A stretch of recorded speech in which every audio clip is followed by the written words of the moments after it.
John Dewey's postulate of immediate empiricism. Reprinted with very slight change from the Journal of Philosophy, Psychology, and Scientific Methods, Volume 2, Number 15, July 1905. The criticisms made upon that vital but still unformed movement, variously termed radical empiricism, pragmatism, humanism, functionalism, according as one or another aspect of it is uppermost, have left me with a conviction that the fundamental difference is not so much in matters overtly discussed as in a presupposition that remains tacit, a presupposition as to what experience is and means. To do my little part in clearing up the confusion, I shall try to make my own presupposition explicit. The object of this paper is, then, to set forth what I understand to be the postulate and the criterion of immediate empiricism. All labels are, of course, obnoxious and misleading. I hope, however, the term will be taken by the reader in the sense in which it is forthwith explained, and not in some more usual and familiar sense. Empiricism, as herein used, is as antipodal to the sensationalistic empiricism as it is to transcendentalism, and for the same reason. Both of these systems fall back on something which is defined in non-directly experienced terms in order to justify that which is directly experienced. Hence I have criticized such empiricism as essentially absolutistic in character, and also as an attempt to build up experience in terms of certain methodological checks and cues of attaining certainty. Immediate empiricism postulates that things, anything, everything, in the ordinary or non-technical use of the term thing, are what they are experienced as. Hence, if one wishes to describe anything truly, his or her task is to tell what it is experienced as being. If it is a horse that is to be described, or that is to be defined, then must also the horse trader as well, or the jockey, or the timid family man who wants a safe driver, or the zoologist or the paleontologist tell us what the horse is which is experienced. If these accounts turn out different in some respects as well as congruous in others, this is no reason for assuming the content of one to be exclusively real, and that of others to be phenomenal. For each account of what is experienced will manifest that it is the account of the horse dealer or of the zoologist, and hence will give the conditions requisite for understanding the differences as well as the agreements of the various accounts.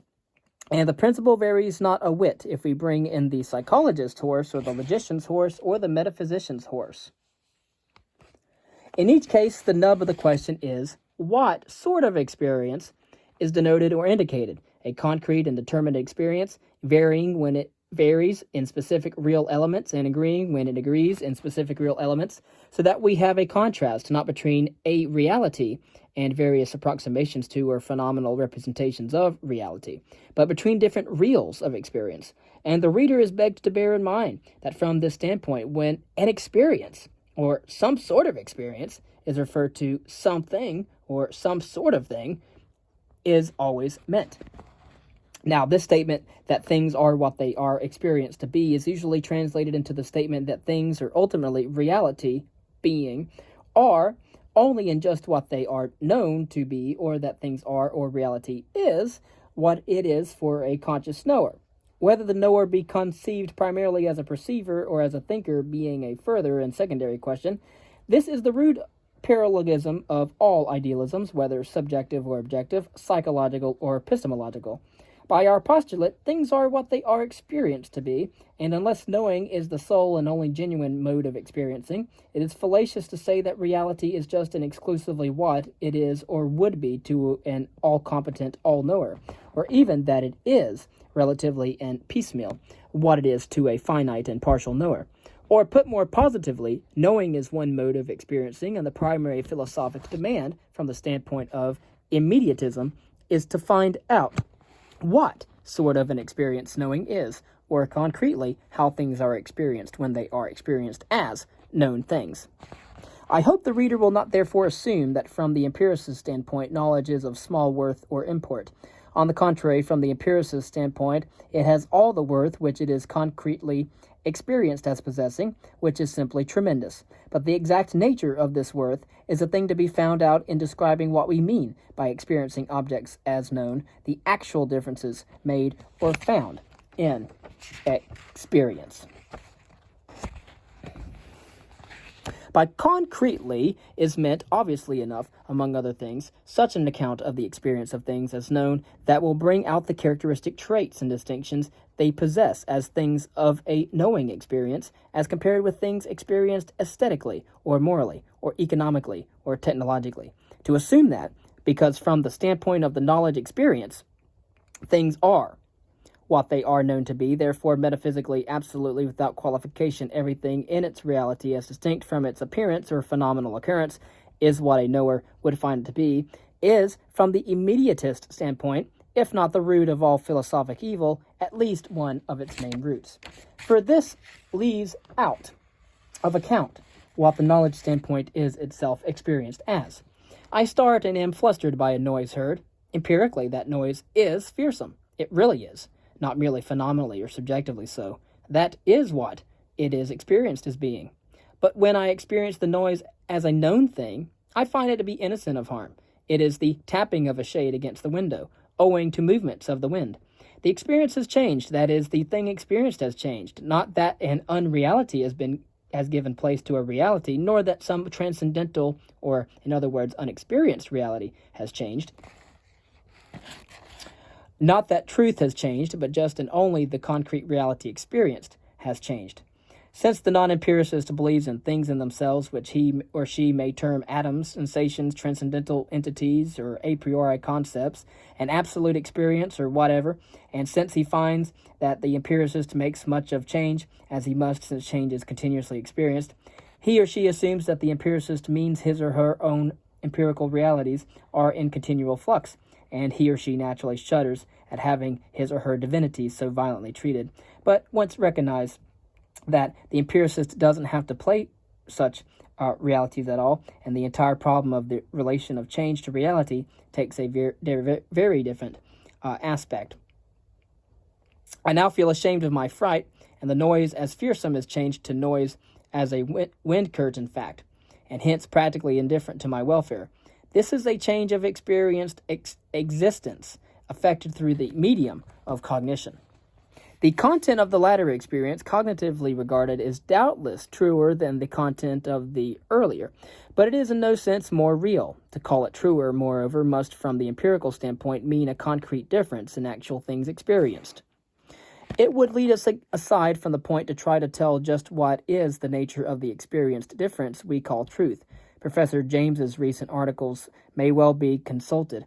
The point to bear in mind here is just what sort of a thing the empiricist must mean by true, or truer. The noun truth is, of course, a generic name for all cases of truths.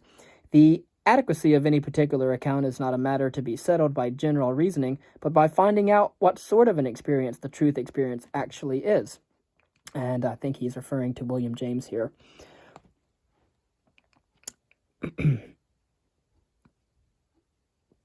Again, in many cases, only in retrospect is the prior experience cognitionally regarded at all. In such cases, it is only in regard to contrasted content in a subsequent experience that the determination truer has force. Perhaps some reader may now object that as matter of fact the entire experience is cognitive, but that the earlier parts of it are only imperfectly so, resulting in a phenomenon that is not real, while the latter part, being a more complete cognition, results in what is relatively at least more real. I say relatively because the transcendentalist still holds that finally the cognition is imperfect, giving us only some symbol or phenomenon of reality, which is only in the absolute, or some thing in itself, or some deity. Otherwise, the curtain wind fact would have as much ontological reality as the existence of the absolute itself, a conclusion at which the non-empiricist disdains for no reason obvious to me, save that it would put an end to his transcendentalism.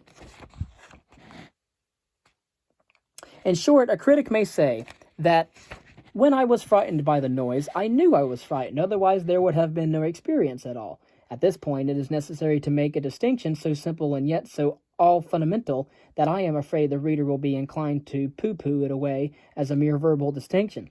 But to see that to the empiricist this distinction is not verbal but genuine is the precondition of any understanding of him. The immediatist must, by his postulate, ask what is the fright experienced as.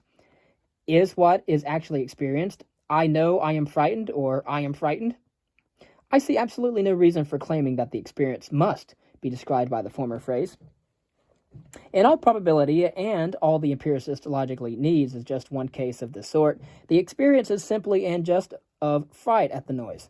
Later, one may or may not have an experience describable as I know I am, or was, and improperly or properly frightened, but this is a different experience, that is, a different thing. And if the critic goes on to urge that the person really must have known that he was frightened, I can only point out that the critic is shifting the venue.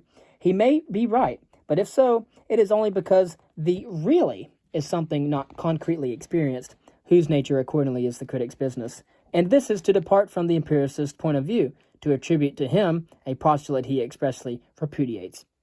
The material point may come out more clearly if I say that we must make a distinction between a thing as cognitive and one as cognized.